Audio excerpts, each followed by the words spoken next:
Imagine being the only mammal that showed up to the Ice Age underdressed. A bear had fur. A wolf had fur. Even a tiny rabbit came with a respectable winter package. But humans had mostly bare skin, sensitive fingers, and a terrible attitude toward freezing. So the real question is not just why ancient humans started wearing clothes. The stranger question is why we ever became a creature that needed clothes at all. Because clothing was not just fashion before fashion. It was not a prehistoric runway with someone judging mammoth-skin outfits. It was one of the first technologies that turned a fragile body into a world traveler. And one of the best clues comes from something deeply unglamorous. Yes, the tiny parasites nobody wants in a science documentary somehow became witnesses to human history. Researchers have studied clothing lice, which live in fabric instead of directly on hair. Their genetics suggest the humans may have started wearing clothes around 170,000 years ago. That is far older than the oldest surviving shirts, shoes, or dramatic prehistoric scarves. And it makes sense because clothing almost never survives that long. Animal skins rot. Plant fibers decay. A beautiful fur coat becomes lunch for bacteria. So archaeologists often have to chase indirect clues, like tools, needles, fibers, and extremely rude insects. But the story begins even earlier with a very odd trade. Human ancestors lost much of their body hair. That helped them cool down while walking, running, and hunting under a hot sun. Sweat became our superpower, which sounds impressive until the temperature drops. A sweaty, hairless body is great in the heat. It is much less impressive in a cold wind. So humans gained one advantage and created one problem. We could move through heat better than many animals, but we also became easier for the cold to attack. That is where clothing becomes more than a covering. It becomes removable fur. Think about how brilliant that is. A wolf is stuck with its coat. A human can add layers, remove layers, repair layers, and trade layers with someone complaining nearby. At first, clothing was probably simple. A hide over the shoulders, a piece of fur wrapped around the body. Maybe plant fibers tied into cords, straps, or simple coverings. Nobody needed a mirror. They needed not to die overnight. Early clothing may also have protected skin from sun, scratches, insects, and rough ground. A bare human body is surprisingly easy to damage. Try walking through thorny bushes without shoes, and you will discover ancient technology very quickly. But cold probably became a powerful teacher. As humans moved into cooler places, the body needed help.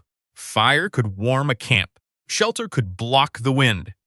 But clothing did something even more personal. It carried shelter directly on the skin. That changed everything. A person wearing animal hide could walk away from the fire. A hunter with covered feet could cross frozen ground. A child wrapped in fur had a better chance during a bitter night. Clothing made the human body portable in a new way. It allowed people to enter landscapes their bare skin was never designed to handle. That may be one reason clothing is linked to migration. Humans were not the strongest animals. We were not the fastest. We did not have claws, antlers, shells, or built-in snow boots. But we had hands, brains, fire, and the ability to turn another animal's skin into survival. That sounds a little creepy. It was also genius. Over time, clothing became more complex. A loose hide is useful. A fitted garment is a revolution. If clothing fits close to the body, it traps warm air better.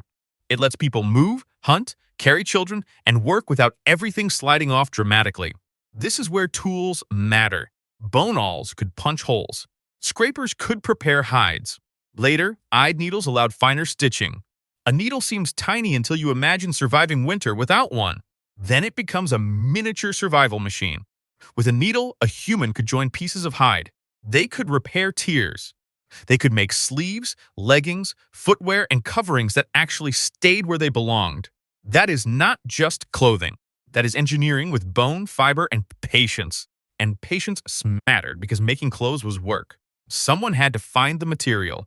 Someone had to clean the hide. Someone had to soften it, cut it, pierce it, sew it, and maintain it. Ancient clothing was not a quick shopping trip. It was hours of skill wrapped around the body. This also tells us something important about ancient minds. Clothing requires planning. It means thinking about tomorrow's cold before tomorrow arrives. It means imagining the body in a future environment. That is a very human trick. Other animals adapt through fur, feathers, or fat. Humans adapted by making external body parts. A coat is not just a coat. It is a detachable adaptation. Shoes are not just shoes. They are artificial feet for dangerous ground. A hat is not just a hat.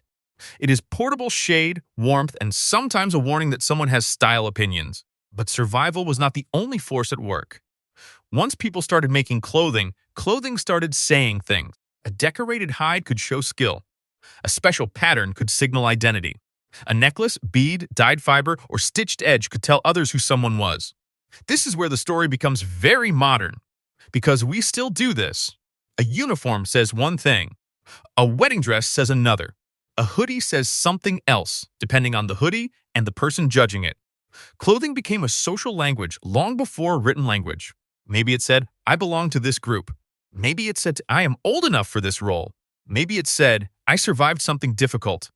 Or maybe it simply said, I made this, and it looks better than yours. The funny part is that shame may not have been the first reason at all.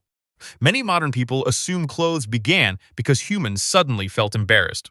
But embarrassment is a cultural feeling, not a simple biological emergency. Freezing is much less philosophical. A cold night does not care about modesty. A thorn bush does not care about social norms. Mosquitoes do not respect personal boundaries. So the earliest clothing was probably practical before it was moral. First, it protected the body. Then, it helped people travel.